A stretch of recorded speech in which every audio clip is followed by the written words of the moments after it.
જૂનાગઢથી જિલ્લા ભાજપ મંત્રી ચિરાગ રાજાણીનો ખુલાસો, મારા ઉપર થયેલા તમામ આક્ષેપો પાયાવિહોણા. સાંસદ અને ધારાસભ્યની ગ્રાન્ટની ટકાવારીના થયા હતા આક્ષેપ. તાલુકાના 33 ગામના સરપંચોએ આ વાતને વખોડી. જો તેની પાસે કોઈ પુરાવા હોય તો મારી સામે રજૂ કરે. તાલુકાના તમામ સરપંચો મારી સાથે છે. તો જિલ્લા ભાજપ મંત્રી ચિરાગ રાજાણીનો ખુલાસો, તમામ આક્ષેપો પાયાવિહોણા છે.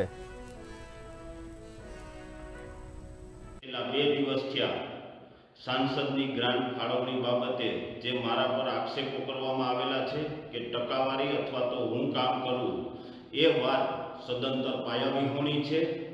અને એના બદલામાં 33 જેટલા ગામના સરપંચોએ આ વાતને વખોડી છે અને લેખિતમાં પણ એ લોકોએ આપેલું છે અને પોતપોતાને જે યોગ્ય લાગ્યું તેવું નિવેદન પણ તેની આપેલું છે. એટલે આ વાતને હું સદંતર વખોડું છું.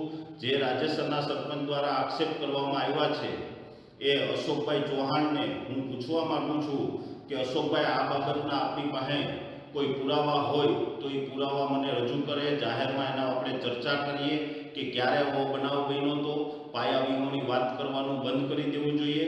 ખોટો મને ડેમેજ કરવાનું બંધ કરી દેવું જોઈએ. અને આ વાત જરા પણ તથ્ય નથી. અને હરેક સરપંચોએ આ વાતને વખોડી કાઢી છે અને લેખિત સરપંચશ્રીઓએ આપેલું છે.